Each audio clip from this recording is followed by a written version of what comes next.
મોટો નહીં પણ જે પણ જોઈશું હવે ક્વાર્ટર બેસિસ ઉપર જે રીબેલેન્સિંગ થતું હોય છે એને લઈને એ લોકોએ ખાસ અહીંયાથી એલાન કર્યું છે. એમાં જોઈશું 21 સપ્ટેમ્બરથી જે કોઈ બી ચેન્જીસ સાથે અહીંયાથી લાગુ થશે. 18 સપ્ટેમ્બર આજુબાજુ જે 3 થી 3:30નો ટાઈમ છે એની વચ્ચે જોઈશું આ ચેન્જીસ એડજસ્ટમેન્ટ અહીંયાથી ખાસ થવામાં આવશે.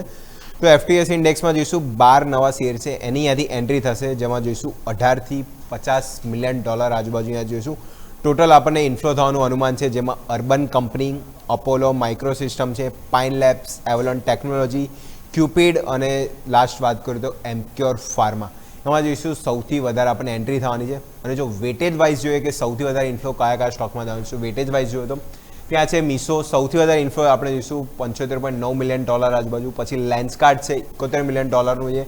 ઇન્ફોસિસમાં જો $57.4 મિલિયન આજુબાજુ આપણને જોવાનું છે. ગ્રો અને ભારતી એરટેલ ઓલમોસ્ટ 55 થી 56 મિલિયન ડોલરનું ટોટલ અહીંયા વેટેજ વાઇઝ હોય તો સૌથી વધારે ઇન્ફ્લો ઓલરેડી કંપની છે, પણ ઇન્ફ્લોમાં જવાનું છે. અને જો જે કંપની એડ કરી એમાં urban company, Apollo માઇક્રોસિસ્ટમ, pine lab, Avalon technology અને ક્યુપિડ આ જે નવા સ્ટોક છે એની અહીંયાથી જોઈશું જે ઓલ કેપ ઇન્ડેક્સ છે એમાંથી એન્ટ્રી થતી જોવા મળે છે. તો રીબેલેન્સિંગ નો ડાઉટ 18 સપ્ટેમ્બરથી અહીંયાથી લાગુ થશે અને જે અપડેટ જે ચેન્જીસ થયા હતી અહીંયાથી તમને ઓલમોસ્ટ અપડેટવાળી એન્ટ્રી તમને 21 સપ્ટેમ્બરના રોજ અહીંયાથી તમને લાગુ થતી જોવા મળશે. તો આ બધા જે અપડેટ છે, ચેન્જીસ છે, જે ફિટસી જે ઓલ કેપ ઇન્ડેક્સ છે એમાંથી આપણને થતા જોવા મળે. યસ, ઓકે, તો ફુટ્સીના આ રીબેલેન્સિંગ પર નજર રાખીશું. આભાર અજય આપનો અમારા સાથે જોડાવા માટે.